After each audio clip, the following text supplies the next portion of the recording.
कुछ बहुत ही डिफरेंट आपको सुनने को मिलेगा।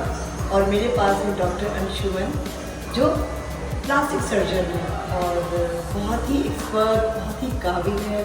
और ये हमारे फैमिली के बीच में आए हुए थे फंक्शन में, जब मेरे को पता चला कि प्लास्टिक सर्जन है तो मैं सोची कि इस स्पेशल मोमेंट को मैं क्यों नहीं कैप्चर करूं। और बहुत लोगों को कन्फ्यूज़न रहता है बहुत सारे बातें का। पहले चलिए मैं आपको डॉक्टर से इंट्रोड्यूस करता हूँ। ये रहे डॉक्टर अंशुमन। हेलो, नमस्ते। नमस्ते, how are you? I am good. मुझे बहुत खुशी हुआ आपसे मिलके कि I want to capture this moment. और आप बताइए कि आप किस हॉस्पिटल में हैं बॉम्बे में? तो it is equally exciting for me. मेरा नाम डॉक्टर अंशुमन मनस्वी है। मैं बॉम्बे में हूँ, नानावटी हॉस्पिटल में, और प्लास्टिक सर्जरी सेंटर है लार्ज ट्रांसफॉर्मेशन, जो कि लास्ट 15 साल से है। तो मैं वहाँ का चीफ प्लास्टिक सर्जन हूँ। तो मेरा फर्स्ट क्वेश्चन है आपसे कि जब लोग सुनते हैं कि प्लास्टिक सर्जरी, तो लोगों के मन में आता है वाओ, बट स्टिल लोग कंफ्यूज हो जाते हैं कि एक्चुअली में प्लास्टिक सर्जरी है क्या। तो प्लीज़ आप एक्सप्लेन कीजिए। तो on a humorous note let me tell you, आज भी लोग पूछते हैं मुझसे कि क्या आप प्लास्टिक सर्जरी में प्लास्टिक यूज़ करते हैं। ओके। तो बट जैसा कि हम लोगों को समझ में आता है कि it is very glamorous field, but actually में it is a very serious field. Plastic surgery बहुत आयाम है, प्लास्टिक सर्जरी के मल्टी डायमेंशनल। तो one particular aspect of plastic surgery वो है कॉस्मेटिक सर्जरी, जो कि ब्यूटिफिकेशन सर्जरी बोलते हैं। और बाकी इसके बहुत सारे डिफरेंट अदर एस्पेक्ट्स हैं, जैसे कि cancer related plastic surgery, Burns related plastic surgery, हाथी पाँव का जो स्वेलिंग्स होता है, उस स्वेलिंग्स को कम करने के लिए, एलिफेंटियासिस को बहुत कॉमन है वेस्ट बंगाल, बिहार, उड़ीसा एरिया में, तो उसको कम करने के लिए तो ये सब प्लास्टिक से ट्रॉमा इंजरीज जो होते हैं, हाथ कट जाता है, उसको जोड़ना। प्लास्टिक सर्जरी का ये मतलब है कि सिर्फ ब्यूटिशियन करेक्ट नहीं, तो beautification surgery is just one part of plastic surgery.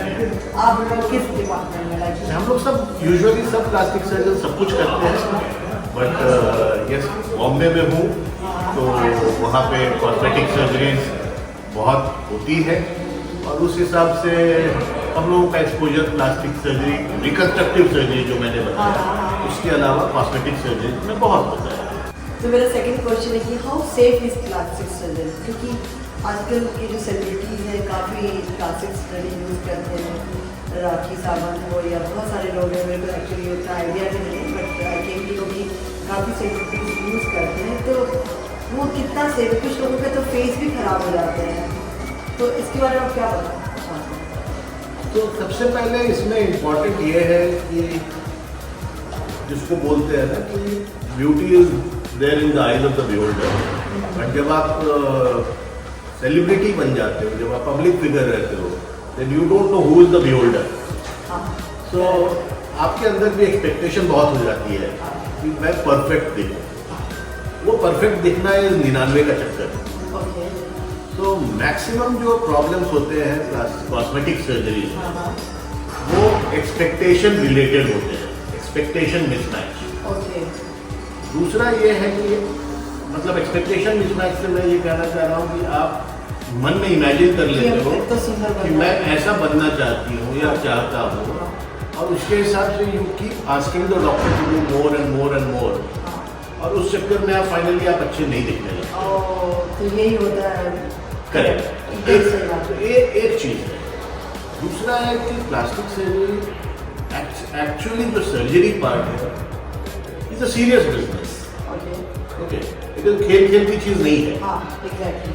जब हम आपके फेस से डील कर रहे हैं तो बहुत बार लोग डॉक्टर्स की नहीं सुनते हैं, और लिमिट से एक्सटेंड करते हैं।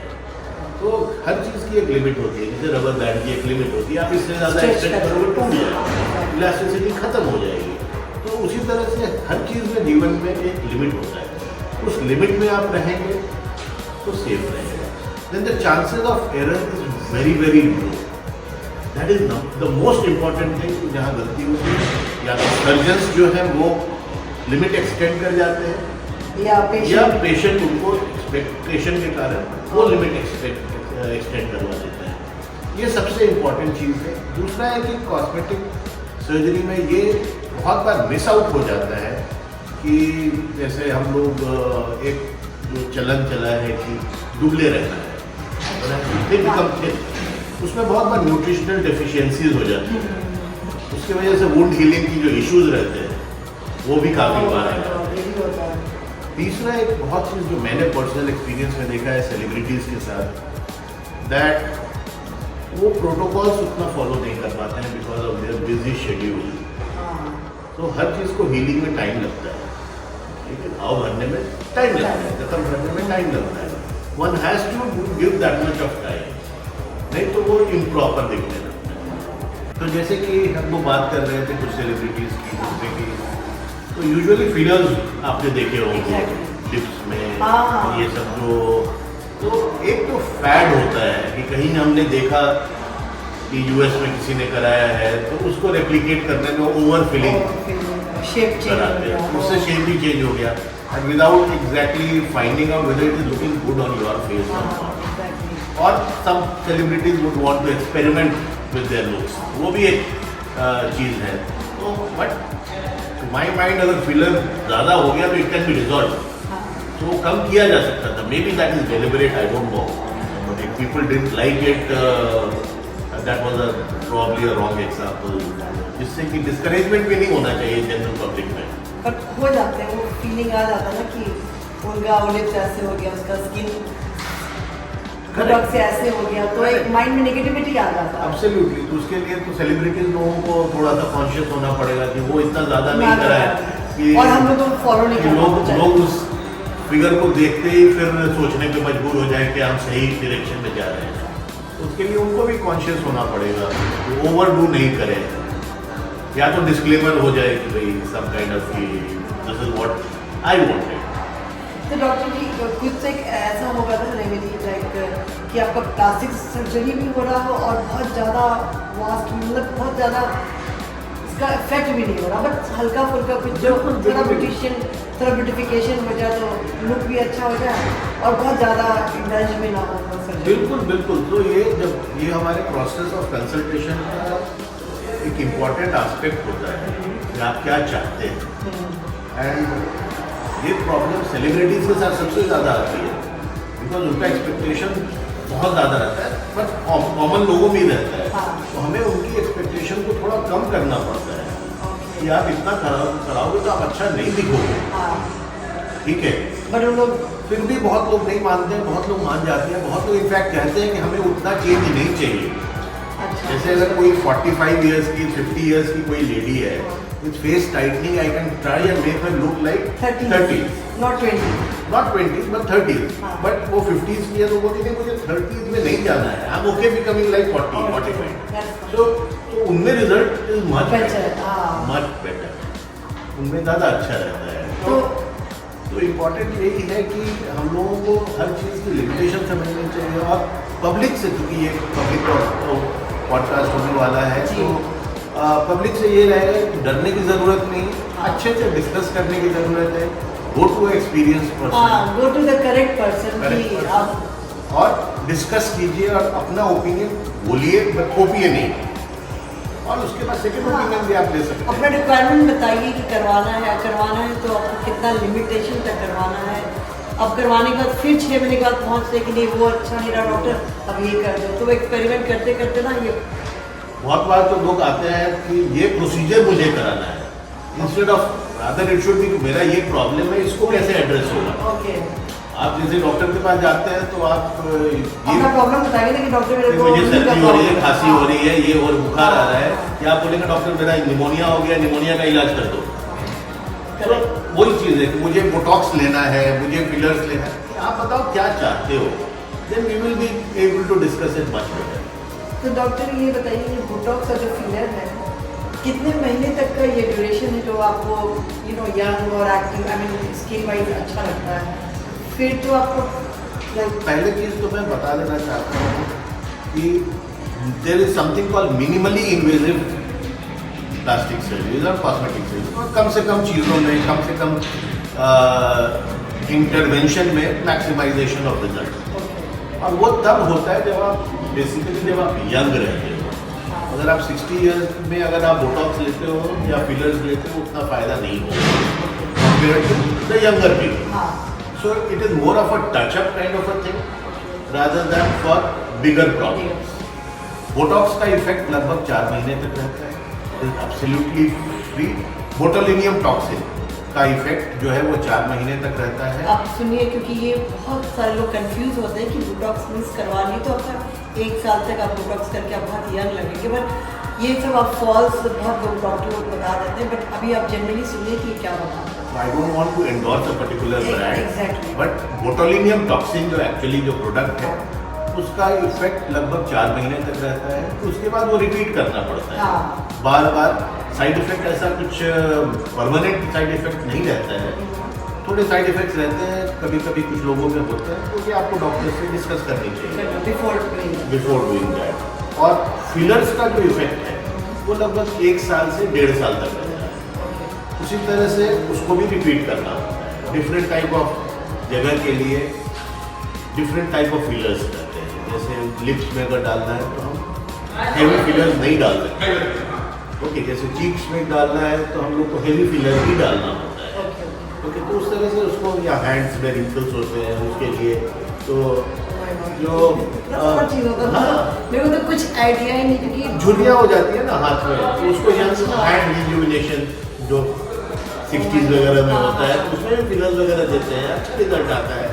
बट ये क्या देना है, कैसे देना है, वो सोचने की ज़रूरत है। उसी तरह से थ्रेड लिप्स होते हैं जो कि अगेन मिनिमली होती है, face tightening we using threads.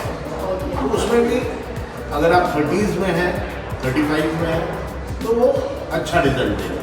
But जब आप उससे ज़्यादा हैं तो मे बी आपको फॉर्मल प्लास्टिक कॉस्मेटिक सर्जरी या प्लास्टिक सर्जरी करानी पड़ेगी।